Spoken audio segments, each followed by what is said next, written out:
habt ihr es schon bemerkt? Die Logos vieler Firmen färben sich regenbogenfarben. Wir treten also ein in die Jahreszeit des Pride Month und gleichzeitig des Sommerlochs. Wie gut, dass Mitteldeutscher Rundfunk, Bayerischer Rundfunk und der Rundfunk Berlin-Brandenburg dieses Sommerloch mit etwas Sinnvollem stopfen. Mit queeren Filmen.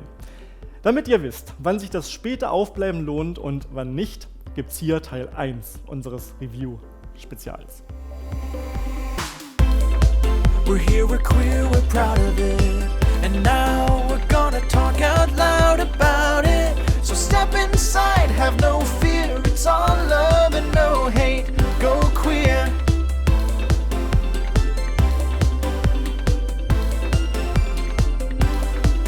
Arbeiten wir uns erstmal durch das schwerer Verdauliche, einem Beziehungsdrama. Jetzt nicht mit krachend zerbrechendem Porzellan und Herumgeschreie, sondern ruhig und unterschwellig. Sehr zurückgenommen, aber drückend, wie französische Filme manchmal wirken. Die Hauptfigur heißt Thomas, ist Regisseur und hat gerade den Dreh seines neuesten Films Passages abgeschlossen. Hier sieht man bereits, dass er sehr bestimmend und pingelig sein kann. Privat ist er mit Martin liiert. Scheinbar mündet jeder Drehabschluss in ein Selbsthinterfragen Thomas und in eine Beziehungskrise, denn als er auch hier wieder mit Martin aneinander gerät, gibt dieser nach einigen Widerworten klein bei und sagt genau das. Das passiert doch immer, wenn ein Film fertig wird, du vergisst es bloß. Die beiden scheinen eine offene Beziehung zu führen, denn dass Thomas die Nacht zuvor mit Agathe im Bett gelandet war, scheint Martin nicht einmal groß zu schockieren. Schwieriger wird es, als sich Thomas immer öfter mit Agathe trifft und letztendlich von Liebe die Rede ist. Martin kommt an seine Grenzen und die Beziehung mit Thomas zerbricht letztendlich doch. Aber Thomas möchte keine Kompromisse eingehen, will ein Leben sowohl mit Martin als auch mit Agathe, fordert seine Präsenz im Leben beider ein und nimmt dabei auf beide nicht wirklich Rücksicht. Auch Agathe leidet darunter, dass Thomas plötzlich wieder mit Martin anbandelt. Dem Vorgehen von Thomas zuzusehen, war für mich auf jeden Fall anstrengend. Am treffendsten für die Charakterisierung finde ich hier die Worte des Kritikers Franz Rogowski, der Thomas als einen ungestümen Narzissten mit fehlender Selbstwahrnehmung beschreibt. Das wird schauspielerisch gut umgesetzt, ebenso wie die stille Stärke von Martin. Agathe kann ich hier weniger gut einschätzen. Es ist auf jeden Fall beeindruckend, wie Thomas seine eigenen Bedürfnisse genau kennt und auf den Punkt formuliert, dabei aber keine Rücksicht auf die Gefühle anderer nimmt. Für mich als Empath macht das den Film überaus anstrengend. Objektive Kritik möchte ich an den Dialogen üben. Neben dem Eindruck, dass sich so doch kein Mensch im echten Leben unterhält, hat es mich zusätzlich getriggert, dass sich Gesprächspartner manchmal überhaupt nicht zuhören und etwas erwidert wird, das gar nicht zu dem Davorgesagten passt. Na gut, das kommt schon im echten Leben vor und ist bestimmt auch Absicht. Aber generell wirken die Dialoge zu verkopft, eben nicht authentisch, sondern wie durch den Regisseur aufgezwungen. Außerdem kann ich manchmal die Beweggründe der Figuren nicht nachvollziehen und frage mich zuweilen, was der Film mir eigentlich sagen will. Dabei überrascht es mich, dass die Kritiken doch recht gut ausfallen. Vielleicht liegt die Hauptaussage wirklich darin, zu zeigen, was für egozentrische Menschen da draußen herumlaufen und wie es doch immer wieder schaffen, ihr eigenes Interesse bei anderen einzufordern. Eine Tatsache, die ich am liebsten nicht wahrhaben möchte. Ich, der an das Gute im Menschen, an Vernunft und Einfühlungsvermögen glaubt. Aber schaut euch die Realität doch an. Oder schaut den Film Passages am 26. Juni um 23:15 Uhr im BR-Fernsehen. Weißt du, was ich gestern gemacht habe? Nein, aber was immer es war, du klingst sehr begeistert.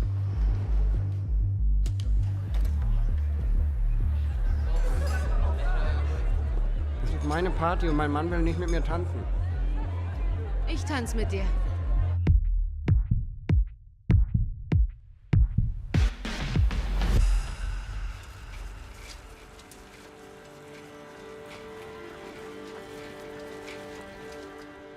Vielleicht sollten wir mehr riskieren. Also jetzt, wo du dich in jemand anderen verliebst, willst du was riskieren? Echt krank, was da zwischen uns passiert. Ich meine, du kannst jemanden wie ihn nicht verändern. Was er denkt, was er vorhat. Ich glaube, ich verliebe mich gerade in dich. Das sagst du bestimmt vielen Menschen. Ich sag das, wenn ich es meine. Du sagst es, wenn es für dich passt. Ich habe was gespürt, was ich schon lange nicht mehr gespürt habe. Das passiert doch immer, du vergisst es bloß.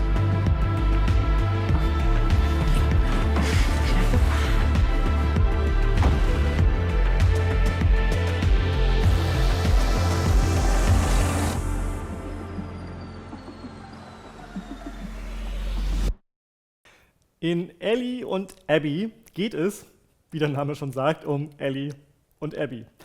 Und vielleicht auch um Ellies tote Tante Tara, die plötzlich doch ungewöhnlich lebendig wirkt. Denn nachdem sich Ellie bei ihrer Mutter als lesbisch geoutet hat und zum Himmel betet, dass sie nicht aus Versehen einen 6 Monate alten Post ihres Schwarms geliked hat, taucht plötzlich aus dem Nichts eben jene Tante auf. Warum eigentlich? Naja, das ist ganz einfach. Wenn man als queere Person in der glücklichen Position ist, eine oder einen queeren Verwandten zu haben, der zum Zeitpunkt der eigenen Geburt bereits tot war und somit seine queere Weisheit nicht weitergeben konnte, erscheint dieser ab dem Moment, ab dem man sich das erste Mal geoutet hat und hilft im neuen Leben als offen queere Person. Überflüssig übrigens zu erwähnen, dass nur Ellie Tara sieht und plötzlich wirkt, als führe sie Selbstgespräche. Aber Hilfe kann Ellie gebrauchen, auch wenn sie es selbst nicht zugeben will. Denn sie ist voll verschossen in Abby, ihre Klassenkameradin, bei der sie sich sicher ist, dass auch sie lesbisch ist. Da kann doch eigentlich nichts schiefgehen, oder?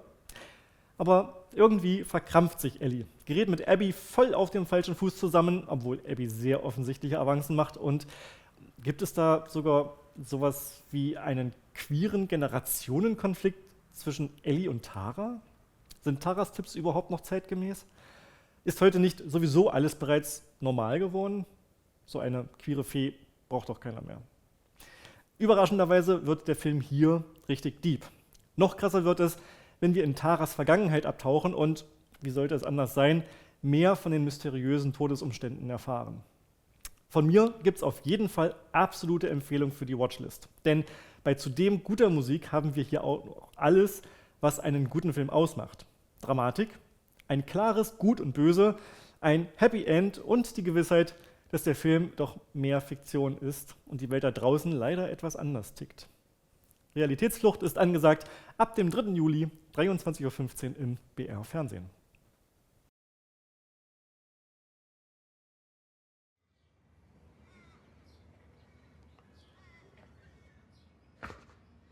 I'm putting it out into the universe that I did not just like a post from 6 months ago.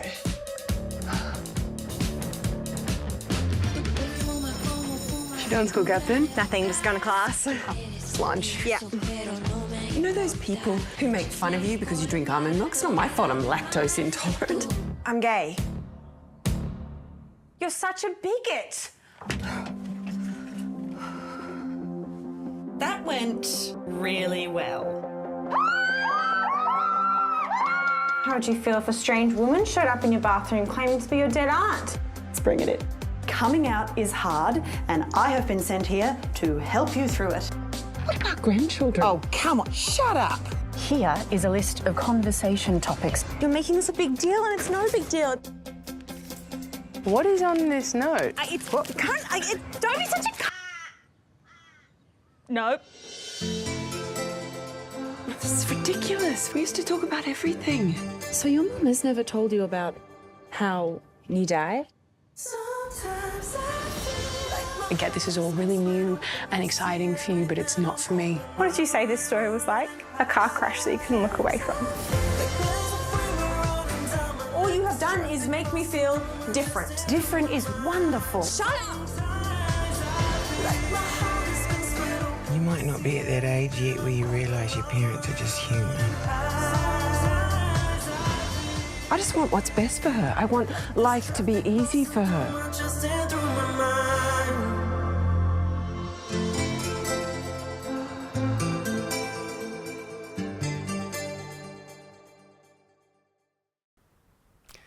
Lola und das Meer von Laurent Micheli ist ein Roadmovie, in der die Protagonistin, soweit so vorhersehbar, mit ihrem Vater ans Meer fährt. Dabei können sich die beiden beim besten Willen nicht ausstehen.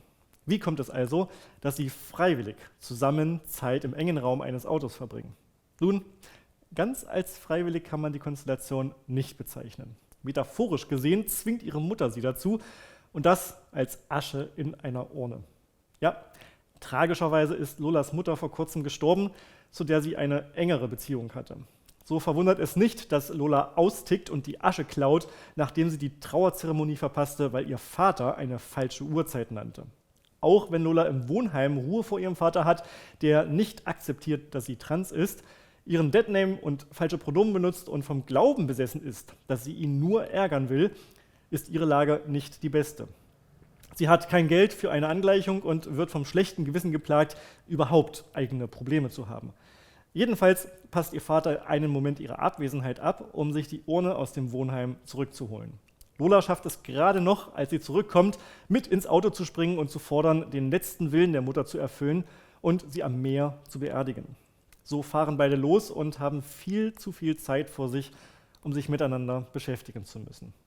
Hier sieht man, dass beide ihre Eigenheiten haben. Der Vater projiziert eigene Vorbehalte in seine Frau, die mit dem Trans-Thema aber viel besser umging und sich heimlich mit Lola traf. Lola hat einen starken Durchsetzungswillen und wird schnell bockig.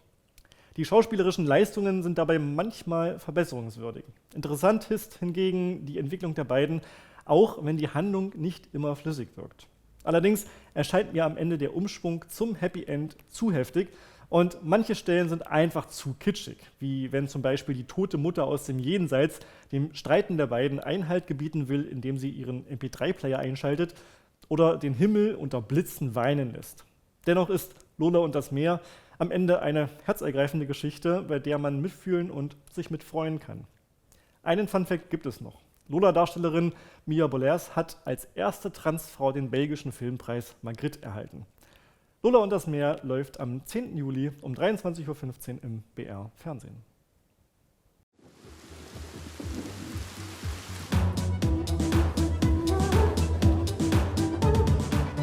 Goedenavond. Wat bent u? 18.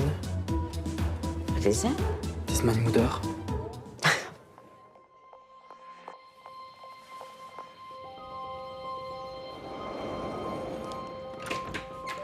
Vous venez pour la cérémonie? Je ne sais pas qui c'est. Mais regarde-toi, t'as pas honte. Tu te ramènes ici habillé comme un travelot. Comment t'as pu nous faire ça? Toi, comment t'as pu me faire ça? Tu te rends compte que tu m'as fait rater l'enterrement de maman? Jamais tu pourras réparer ça. T'as déjà tout cassé. T'as tout brisé. Y a plus de famille, y a plus rien. Pars-toi. Putain, pars-toi.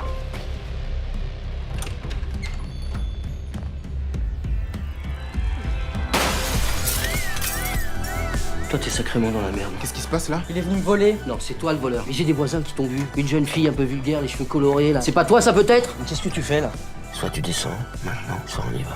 Mais je te préviens, tu la laisses ici. Je te l'ai dit, je la laisserai pas. Alors tu te fais appeler Lola maintenant? Très classe. Tu changeras jamais. Qu'est-ce que tu veux dire exactement?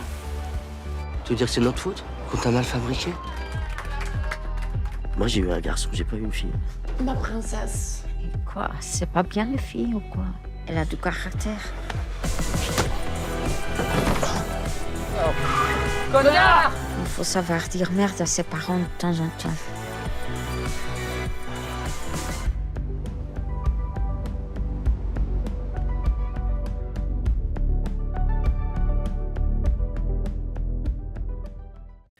Endlich mal ein Film über eine queere Identität, die wir bisher noch gar nicht in Filmen umgesetzt gesehen haben. Dovidas ist Gebärdendolmetscher und asexuell. Als er für einen Tanzkurs dolmetschen soll, lernt er die Kursleiterin und zeitgenössische Tänzerin Elena kennen. Es knistert zwischen beiden und sie fangen an, auch außerhalb des Kurses Zeit miteinander zu verbringen. Die sich anbahnende Beziehung wird aber für beide zu einer Herausforderung. Dovidas outet sich recht schnell. Elena erzählt von ihrem eher freien Lebensstil, was Sexpartner angeht. Beide sind unsicher, wagen aber das Zusammenleben.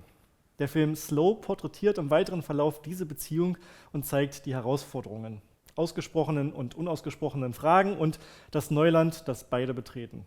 Im Gegensatz zum Film Passages möchte ich meinen, dass die Hauptpersonen hier so fair miteinander umgehen, wie es ihnen möglich ist. Das macht sie sympathisch. Einfach ist die ganze Sache trotzdem nicht und auch Elena und Dovidas geraten an ihre Grenzen. Damit ist Asexualität das Hauptthema des Films, um das sich die ganze Handlung dreht. Hierbei besteht gar nicht der Anspruch, allgemein über Asexualität aufzuklären und alle möglichen Facetten herunterzubeten, sondern es geht um Dovidas eigenes individuelles Empfinden und seinen Weg, damit umzugehen. Auch das finde ich einen guten Ansatz. Als Nebenquest spielt der Film durch Dovidas Gebärdenberuf etwas Bewusstsein für die Bedürfnisse gehörloser Menschen ein und ich fand es durchaus interessant, den ersten Tanz eines Brautpaares auf der Hochzeit von Dovidas gehörlosen Bruder zu erleben. Das Thema bleibt aber vornehm im Hintergrund, also auch angenehm ohne belehrenden Zeigefinger. Generell macht der Film vieles richtig und steht auf einer soliden Grundlage. Handwerklich ließe sich aber etwas mehr herausholen, möchte ich meinen. Der Film versprüht sehr viel Arthouse-Atmosphäre. Manches wirkt nicht so organisch zusammengefügt. Mit der Zeit ging mir sogar das unvermittelt plötzliche Wegschneiden aus eigentlich eher ruhigen und langen Szenen auf den Zeiger. Dafür gefallen mir die meisten Soundtracks ganz gut und so kann ich der Regisseurin Maria Cavaratça ein gutes Händchen für die Musikauswahl bescheinigen, natürlich rein subjektiv eingeschätzt. Slow hat, ironischerweise zum Namen passend, seine langsamen Stellen und man wird als Zuschauer nicht von selbst in die Handlung gezogen, sondern muss bewusst dranbleiben. Aber ich finde es gut und wichtig, wie er endlich das Thema Asexualität in die Filmwelt bringt und sie damit ein Stück bereichert und so einen Grundstein dafür legt, dass Asexualität auch in anderen Filmen und etwas organischer eine Rolle spielen kann. Slow läuft am 17. Juli um 23:15 Uhr im Bayerischen Rundfunk.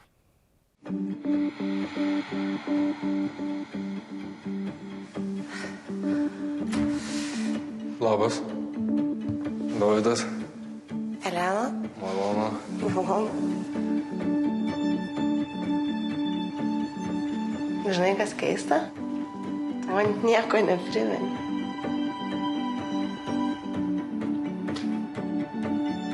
Aš tavęs noriu.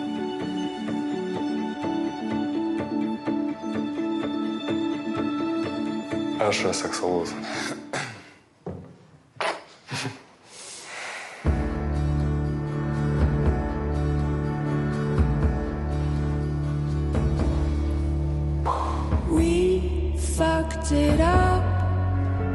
Nu, jis 1 valandą nakties rašo, ką tu spėk, ko jis nori.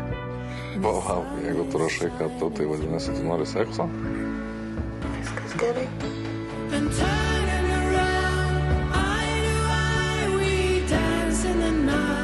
Kas yra tas vyras?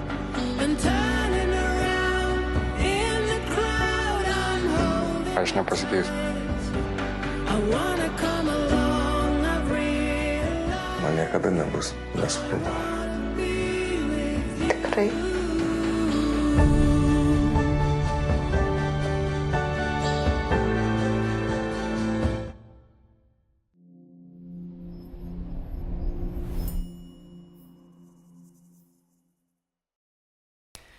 Knochen und Namen. Was klingt wie ein Studienmodul frischer Medizinstudenten, ist doch ein Film, der mit Medizin wenig zu tun hat. Na gut, es geht etwas um Tod und Verlust, beziehungsweise die Angst davor. Jonathan setzt sich in seinem neuen Roman damit auseinander.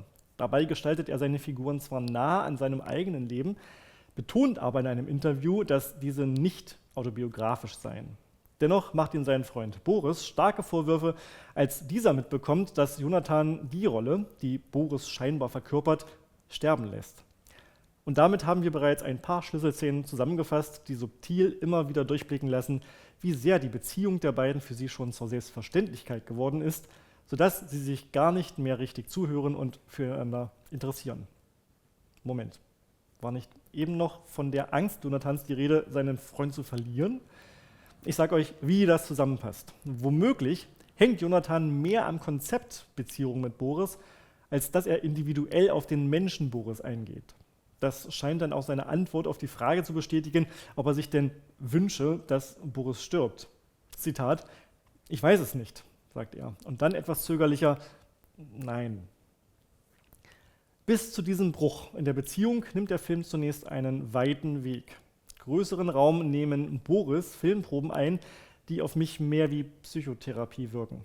Im Detail wird durchgespielt, was die Handlung des Films in den SchauspielerInnen auslöst, was sie fühlen, wie sie dies verarbeiten. Und zwar nicht schauspielerisch, sondern emotional.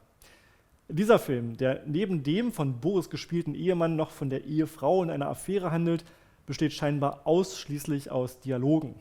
Dennoch scheint sich einzig darin die ganze Dramatik von Knochen und Namen abzuspielen. Die Rahmenhandlung plätschert zunächst nur vor sich hin, bis es denn zur schon besagten Aussprache zwischen Boris und Jonathan kommt. Parallel dazu gibt es eine Nebenhandlung über Jonathans Schwester Natascha, die allein ihre Tochter Josie großzieht. Nun, eher geht es um Streiche von Josie und wie Natascha damit umgeht oder auch nicht umgeht. Konsequenzen werden angedeutet, aber nicht ausreichend konsequent dargestellt.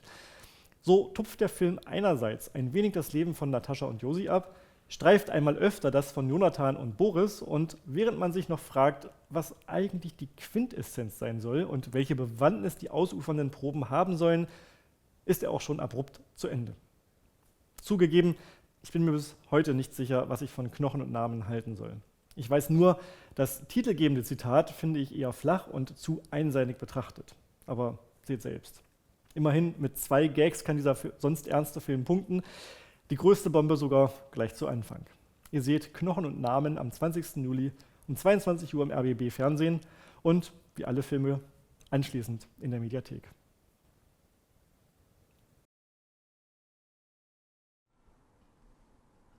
Action. Seid ihr schon lange zusammen? Ja, fast 8 Jahre jetzt. Mit wem musst du da eigentlich knutschen? Keine Ahnung, ich weiß gar nicht, ob die schon besetzt ist. Kannst du bitte mit mir... Hör auf, bitte! Warum denn nicht? Weil es Kannst nicht geht! Tu le frappes. Voilà. Sag mal, hast du das auch? Was? Dass man was nach Hause mitnimmt. Von hier, meinst du? Ja. Ja, manchmal schon. Und bei dir? Wie läuft's mit dem neuen Text? Im Moment eigentlich ganz gut. Worum geht? Um eine Krankheit und eine Reise. Tod, Verlust, Loslassen, sowas alles. Können Sie mal den Deckel zumachen? Sorry? Hi. Hey. Bist du in ihn verliebt? Was? Willst du nicht reinkommen? Hast du dich in ihn verliebt? Nein. Das war ein Witz. Nee, das war kein Witz. Mann, Joni. Ach, du nervst.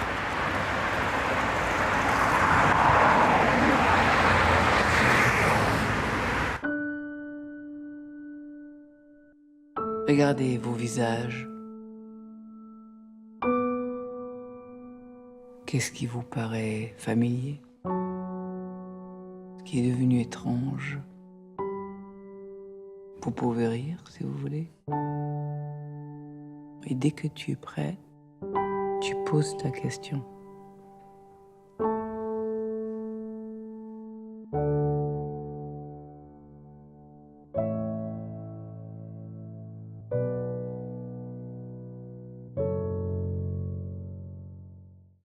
Der Titel von Norwegian Dream lehnt sich wahrscheinlich an den American Dream an. Hinaus in die Ferne, dort gutes Geld verdienen und seinen Lebenstraum erfüllen können. Der Traum von Robert ist es beispielsweise, irgendwann seine eigene Tankstelle zu besitzen und damit ein Franchise aufzumachen.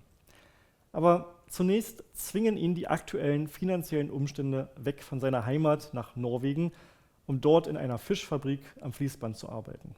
Das Gehalt ist dürftig, die Arbeitsbedingungen sind nicht die besten und die Unterkunft kann man kaum als solche bezeichnen. Die Not der polnischen Immigranten wird ganz klar ausgenutzt. Ob man es überhaupt je schafft, aus diesem Hamsterrad auszubrechen, bleibt fraglich. Nicht so ganz ins Bild passt der Fabrikarbeiter Ivar, der Sohn des Fabrikbesitzers ist und Robert einarbeiten soll. Er nimmt auch unter den Arbeitern eine unfreiwillige Sonderstellung als Schützling des Big Boss ein. Doch Robert fasst Sympathie. Oder ist es sogar mehr? Ja, natürlich ist es mehr. Und ich hatte fast die Befürchtung, den halben Film einen "Na, küsst euch doch endlich" Moment nach dem nächsten zu haben. Aber dann wurde es doch etwas vielschichtiger. Während Robert mit seiner Vergangenheit in einem recht homophoben Umfeld kämpft und sich so schnell nicht auf Ivar einlassen kann, nimmt dieser ihm sein Verhalten übel und fragt sich, was das eigentlich soll. Währenddessen formieren sich die Arbeiter in einer Gewerkschaft und gehen auf Streik. Sogar Ivar macht mit, wenn auch sehr skeptisch, von den übrigen beäugt. Und dann ist es ausgerechnet Robert, der den Streik bricht, weil er aufgrund jüngster Entwicklungen gar keinen anderen Ausweg mehr sieht. Für die Details Schaut euch ruhig den Film im MDR an, wenn er am 22.07. um 22.55 Uhr läuft. Sehenswert ist er allemal. Und wer gern etwas zwischen den Zeilen liest und die ein oder andere gesellschaftskritische Note sucht, wird ebenfalls nicht enttäuscht. Natürlich geht es vordergründig um die Ausbeutung von Gastarbeitern. Gleichzeitig tun sich aber hinter den Hauptpersonen Robert und Ivar weitere persönliche Konflikte auf. Während Robert sich bezüglich seiner Sexualität verstecken musste und sich gleichzeitig in der Pflicht sieht, für seine hochverschuldete Mutter in die Bresche zu springen, kritisiert er an Ivar, dass dieser gar kein Gespür für seine Probleme hat, da er nie selbst in einer solchen Lage war. Dennoch hat es auch Ivar mit seinem Vater nicht leicht, der erwartet, dass Ivar einen handfesten Beruf ergreift, anstatt Künstler zu werden und so langsam nicht mehr bereit ist, seine Drag-Auftritte zu tolerieren. Klar, Robert und Ivar leben in komplett verschiedenen Welten und da sind die Konflikte nur vorprogrammiert. Was mich etwas stört, ist, wie stereotyp die polnische Seite dargestellt wird. Robert trägt Kurzhaarschnitt, macht Sport und wirkt erstmal wie einer der Harten. Immerhin hat er auch überlegt, nebenher als Türsteher zu jobben. Dann natürlich das typisch homophobe Umfeld.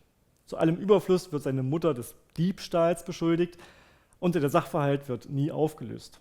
Aber das könnte auch gewollt sein, um den Zuschauer mit seinen eigenen Vorurteilen zu konfrontieren und zu challengen. Was mich halt am meisten wurmt, ist, dass die Rollen ausgerechnet wieder so rum verteilt sind. Das arme Polen und das reiche Norwegen. Immerhin wird mit der Situation der Gastarbeiter gut dargestellt, dass auch in den hochgelobten Ländern nicht alles Gold ist, was glänzt. Mit vertauschten Seiten, also einem vordergründig problematischen Norwegen und einem fortschrittlicheren Polen, hätte der Film vermutlich stark an Glaubwürdigkeit eingebüßt. Und das gehört ebenfalls zur bitteren Einsicht. Lasst uns also hoffen, dass Polen es bald aus dem Schatten dieser Klischees herausschafft und gerade auch in der Akzeptanz queerer Menschen die Kehrtwende bestreitet.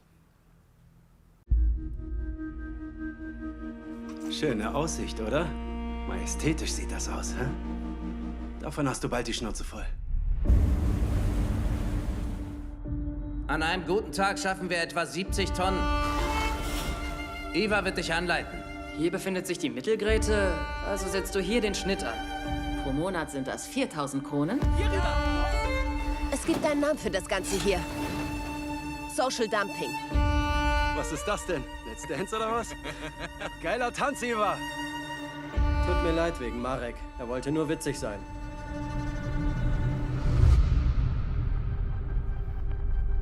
Wir stecken mit 96.000 im Minus. Aber du wolltest doch sparen. Ich suche gerade jemanden, der mir hilft. Bei einem Job in Trondheim.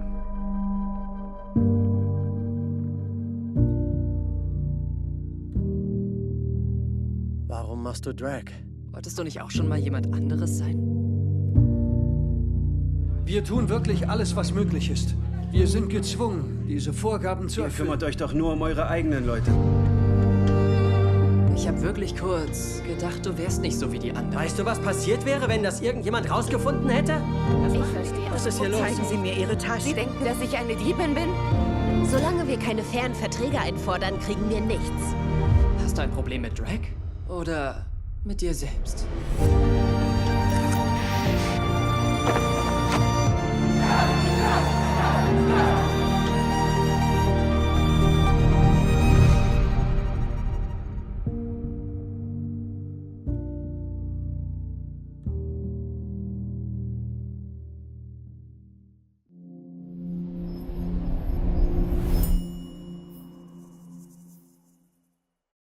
Gleich vorab, Shiva Baby ist ein wirklich besonderer Film. Nicht nur, weil er trotz Low Budget echt gut produziert ist.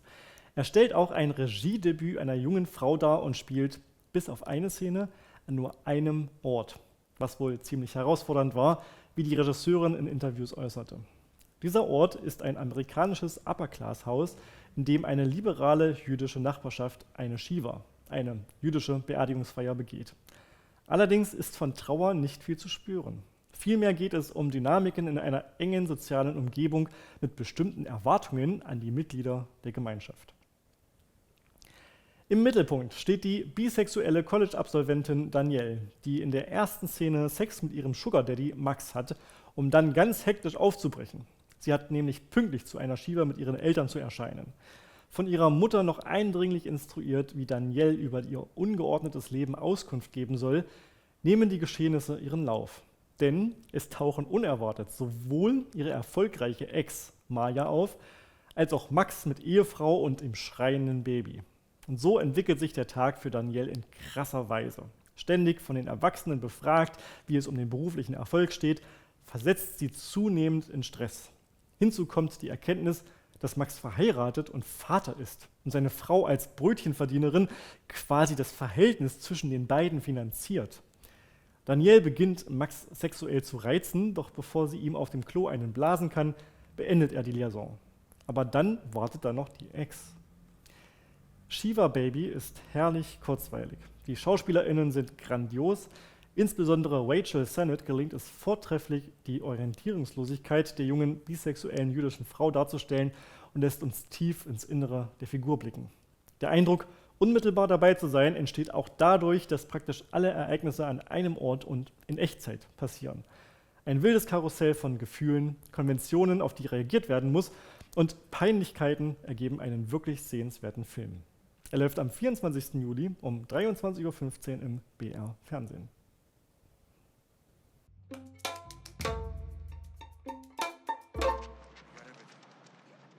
Danielle! Hi, Daddy. Hi, sweetie. Tell me truthfully how I look. Shall we go in, everybody? Mom, who died? She lost so much weight. You think she has an eating disorder? Mom, I can't eat that. You look like Gwyneth Paltrow on food stamps. What's your major again? Women and gender No studies. funny business with Maya. Do you kids know each other? Yeah. He's married? Yeah.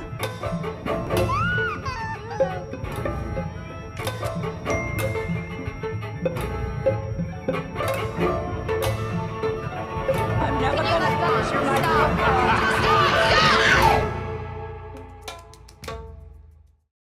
Habt ihr euch schon einen Favoriten herausgepickt? Für wen noch nichts dabei war, könnte in unserer nächsten Sendung ein Fundstück warten. Denn dann gibt es Teil 2 zum queeren Filmsommer mit weiteren Vorstellungen. Habt bis dahin einen schönen Sommer und bleibt gesund. Euer Rob.